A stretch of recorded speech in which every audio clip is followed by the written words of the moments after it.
जिगर के दम पर जीते हैं हम। तो एक बार जोर से बोलिए, जय परशुराम, जय परशुराम, जय श्री राम, जय श्री राम। भगवान परशुराम जी भगवान विष्णु के दशम अवतार में से छठे अवतार माने जाते हैं। क्रोध और दानशीलता में उनका कोई सानी नहीं है। शस्त्र और शास्त्र दोनों के ज्ञाता भगवान परशुराम जी को माना जाता है।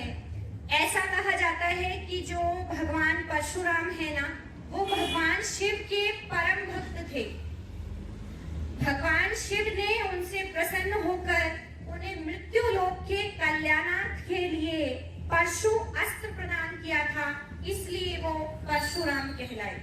अटूटरू नामक मृग मृगशाला 21 बार जिसने धरणी को वीर विहीन बना डाला। घर तीरथ जिसका 4 वेद जिसके घोड़ों के संदन है। जो क्रांति दूत जमदग्नि पूत उस ब्राह्मण का अभिनंदन है। जो क्रांति दूत जमदग्नि पूत उस ब्राह्मण का अभिनंदन है। उस ब्राह्मण का अभिनंदन है। उस ब्राह्मण का अभिनंदन है। ओम हरि ओम हरि ओम हरि ओम। कुरुक्षेत्र धरा पर बांधे बांधे अनगिनती बैरी काटे थे। जो 5 सरोवर रीते थे हरि के शोणित से पाटे थे। ये थे अर्जुन के शीर्ष पुत्र अपने ही हाथों मारे थे। कुछ शौर्यवान के आगे सब अत्याचारी मिल हारे थे। उस वीर विप्र ने समय नफ्स को सही समय पर जाना था।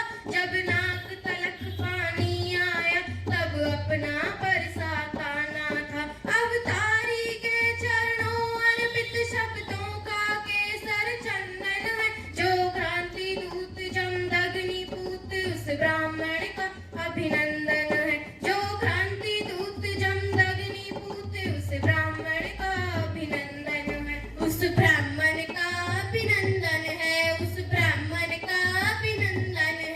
हरि ओम हरि ओम हरि ओम हरि ओम। जय हिंद जय भारत। के लिए परशुराम जी के जीवन की बहुत सारी बातें हैं। ऐसी बहुत सारी घटनाएं हैं जिसको आप अपने किताबों में या अपने माता पिता से सुनते हैं। आज जो छोटी सी बात आपको ध्यान देने की चाहिए वो आपको मैं बताता हूँ। भगवान परशुराम का जीवन एक सन्यासी के रूप में जरूर रहा है, लेकिन उन्होंने समाज को हमेशा कल्याण के लिए हमेशा कार्य किया। एक शिक्षक के रूप में उन्होंने अपना पूरा जीवन अपने छात्र को सही मार्ग पर रखने के लिए बनाया।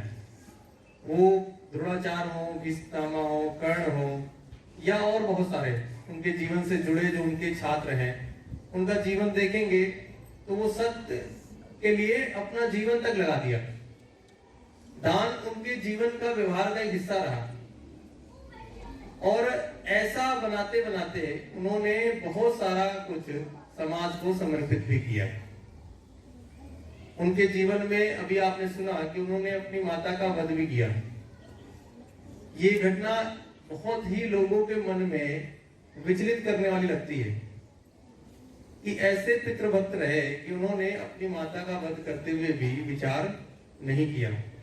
लेकिन एक तीव्र बुद्धि उनके पास थी जिसका उन्होंने प्रदर्शन भी किया। किसी से स्नेह करना और किसी के स्नेह में डूब करके अपने आप को समाप्त करना, दो अलग अलग विषय हैं।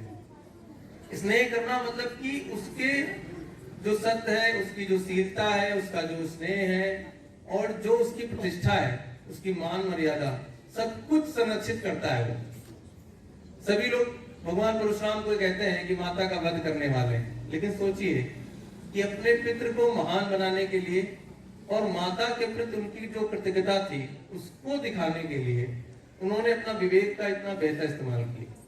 अर्थात बहुत से बड़ी समस्याएं जहां पर अपने ही परिवार के लोग खड़े होते हैं वहां पर विवेक शून्य व्यक्ति कितना ज्यादा परेशान करता है, और जो विवेक से भरा व्यक्ति है वो पूरे परिवार को और पूरे समाज को स्थापित भी करता है, प्रसन्न भी रखता है।